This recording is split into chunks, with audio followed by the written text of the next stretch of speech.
नमस्कार दोस्तों, कैसे हैं आप सब। उम्मीद करता हूँ बहुत ही अच्छे होंगे। तो दोस्तों, काफ़ी दिन बाद आज मैं एक वीडियो बना रहा हूँ क्योंकि किसी रीज़न से मैं वीडियो नहीं बना पाया। लेकिन इसी बीच में अगर हम बात करें तो बीटीसी अपने ऑल टाइम हाई को टच करके आया। यानी अगर पुराना ऑल टाइम हाई की हम बात करें तो 69,000 था, उसको भी क्रॉस कर दिया बीटीसी ने। लेकिन उसके बाद हमें कई डंप देखने को मिले हैं। बार बार जो बीटीसी है वो डंप में आ रहा है और अभी भी अगर हम बात करें तो करंट में 64,000 के आसपास बीटीसी ट्रेड कर रहा है। सवाल ऐसे में ये उठ जाता है कि हमें क्या करना चाहिए। ऐसे बार बार अगर डंप हो रहा है तो क्या बीटीसी और नीचे जा सकता है या फिर यहाँ से वापस से बाउंस बैक करेगा, आखिर क्या होने वाला है। तो दोस्तों, सबसे पहले हम बात करेंगे यहाँ पर कि जो ग्लोबल क्रिप्टो मार्केट कैप है वो $2.41 ट्रिलियन का इस समय है करंट में। और अगर हम बात करें पहले जब हम वीडियो बना रहे थे तो उस समय ये जो वॉल्यूम था वो 2.78 या 2.8 के आसपास लगभग पहुंच चुका था। और अगर हम अब पहले उससे 2-3 महीने पहले की बात करें तो ये 2.3 के आसपास था, लेकिन अभी 2.4 के आसपास ही 4.1 के आसपास चल रहा है। इट मीन्स कि जो जो क्रिप्टो मार्केट है वो धीरे धीरे फिर से बढ़ रहा है। आप देख पा रहे हैं 0.76% यहाँ पर लास्ट डे में बढ़ा है। अगर हम बात करें बीटीसी हाल्विंग की तो वो 30 डेज में होने वाली है। इन 30 दिन बचे हैं बीटीसी हाल्विंग को। और हाल्विंग से पहले का ये डंप स्वाभाविक है क्योंकि पहले भी हमने बताया भी था कि बीटीसी का जो हाल्विंग है उससे पहले एक डंप आएगा ही आएगा। तो ये है भी, लेकिन यहाँ पर बिग प्लेयर्स का जो गेम है वो भी चल रहा है। और अगर मैं बात करूँ यहाँ ग्रे स्केल की तो ग्रे स्केल ने यहाँ परसों लगभग 12,000 बीटीसी सेल भी किए थे, जिसका प्रेशर यहाँ पर बना हुआ था। उसकी वजह से जो प्राइस है वो डंप यहाँ पर देखने को मिला था। और इसी के साथ में जो ब्लैक रॉक है, ब्लैक रॉक ने यहाँ पर बाइंग भी की थी, लगभग 7,000 बीटीसी की बाइंग की थी। और कल फिर से यहाँ पर जो ग्रे स्केल है उसने यहाँ पर सेलिंग किया है। और जो ब्लैक रॉक या फिडेलिटी है जो भी है उन्होंने बहुत कम यहाँ पर बाइंग किया है। यानी इट मीन्स बाइंग प्रेशर बहुत कम है और जो सेलिंग प्रेशर बहुत ज़्यादा है अभी, इसीलिए जो प्राइस है वो डंप कर रहा है। बीटीसी जो है वो लगभग 60,000 के आसपास टच करके फिर से बाउंस बैक किया है और अभी 64,000 से ऊपर ही यहाँ पर ट्रेड कर रहा है। हो सकता है कि फिर से बाउंस बैक करे क्योंकि जो बिग प्लेयर्स हैं वो वेट कर रहे हैं कि कब हम यहाँ पर जो डिप में जो बाइंग है उसको करें और फिर से हम सस्ते में इसको खरीद के फिर से ऊपर जा कर के इसको सेल करेंगे। तो अभी मैं बात करूँ तो यहाँ पर कोई घबराने वाली बात नहीं है, लेकिन हमें यहाँ ध्यान रखना होगा कि बीटीसी का जो प्राइस है वो फिर से नीचे जा सकता है। 58 के आसपास यहाँ पे हमें फिर से देखने को मिल सकता है, लेकिन ज़रूरी नहीं है, इससे ऊपर भी हो सकता है। यहाँ से बाउंस बैक ले लिया हो और ये अब ऊपर जाता हुआ नजर आए।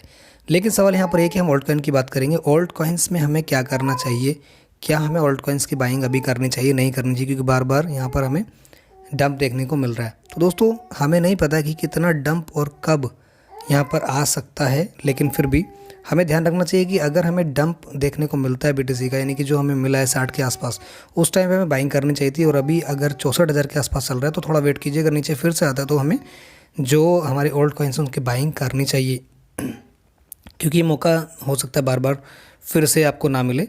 तो अभी मैं ये बात करूँगा कि यहाँ पर जो हमें कॉइन्स है उसको कौन से ओल्ड कॉइन्स की यहाँ बाइंग करनी चाहिए। तो यहाँ पर कुछ है, यहाँ पर जैसे कि मैं बात करूँ तो यहाँ हम बाय कर सकते हैं आपका GRT है, क्योंकि अभी ये बहुत कम प्राइस पे हमें यहाँ पे मिल रहा है।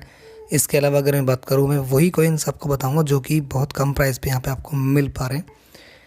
अभी मैं अगर बात करूँ तो आप कर सकते हैं यहाँ पर बाइंग JUP, जो कि, लेकिन ध्यान रखिएगा जैसे JUP की अगर मैंने बात करूँ तो JUP 1.1718 के आसपास यहाँ पर चल रहा है। काफ़ी ऊपर ये पहुँच चुका है, जबकि ये 0.5 के आसपास आपको बाइंग करना चाहिए था। लेकिन डिपेंड करता है कि अब जो बाइंग जोन है वो क्या हो सकता है। तो 1.19 के आसपास है। अगर ये डंप करता है तो फिर से आप इसको 0.9 या 0.8 के आसपास अगर आपको मिल जाए तो बहुत अच्छी बात है, इसको बाइंग कर सकते हैं। तो ये भी अच्छा खासा पंप कर रहा है बार बार। अगर हम बात करें बीटीसी की, जब डंप हो रहा है उसमें ये काफ़ी नीचे जा कर के काफ़ी ऊपर फिर से आ रहा है। तो बोंग की अगर मैं बात करूँ, बोंग भी बहुत अच्छा है, इसको आप ले सकते हैं। पाइथ की अगर मैं बात करूँ तो पाइथ भी एक अच्छा यहाँ पर सजेशन मेरे ख्याल से हो सकता है, क्योंकि 0.93 पे अभी ये चल रहा है। और इसकी अगर हम बात करें तो ये भी बहुत अच्छा खासा पंप कर रहा है। बीटीसी जैसे ही स्टेबल होने का प्रयास करता है तो ये पंप करना शुरू कर देता है। आप देख भी सकते हैं इसको। और 7 डेज़ की अगर मैं बात करूँ तो उसमें भी आप देख सकते हैं इसका अच्छा खासा चार्ट रहा है। 1.1475 के आसपास ही यहाँ पे दिखा भी रहा है। तो ये अभी 0.93 के आसपास चल रहा है, थोड़ा नीचे है, यानी 0.87 के आसपास है, तो आप इसको बाय कर सकते हैं। और ज़रूरी नहीं है कि ये आपको यहाँ पर ही मिले, आप अपना एनालिसिस भी करिएगा, जैसा आपको लगे तो आप वहाँ पे बाइंग कर सकते हैं। मैं सिर्फ आपको ये बता रहा हूँ कि कौन सा जो कॉइन है वो बाइंग करने लायक है। इसके अलावा आप बाय कर सकते हैं अगर आपको करना हो तो। पाइथ के अलावा आप कोकिनू, मैंने एक पहले भी आपको बताया वो, उसको आप कर सकते हैं। और इसके अलावा आप कर सकते हैं यहाँ पर बाय फ्लोकी भी कर सकते हैं। फ्लोकी एक अच्छा है तो इसको भी यहाँ पे बाय कर सकते हैं। मतलब आप इनमें से कोई भी जो कॉइन्स है उनको बाय करके रख सकते हैं, लॉन्ग टर्म के हिसाब से भी रख सकते हैं और जो शॉर्ट टर्म में भी आपको प्रॉफिट अच्छा दे सकते हैं। पीप की अगर बात करूँ, पीप ने बहुत अच्छा खासा प्रॉफिट दिया, बार बार ये अच्छा खासा प्रॉफिट दे रहा है।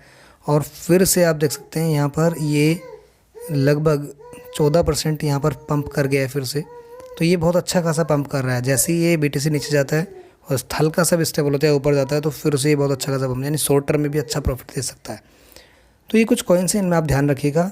एक कॉइन मैंने सेलेक्ट किया हुआ है, मैं आपको अगली वीडियो में बताऊंगा, वीडियो लंबी हो जाएगी नहीं तो, उसमें भी अच्छा खासा प्रॉफिट शायद आपको मिल सकता है। तो अभी के लिए इतना ही, मिलते हैं फिर नई न्यूज़ वीडियो के साथ। तब तक के लिए घर रहें, सुरक्षित रहें।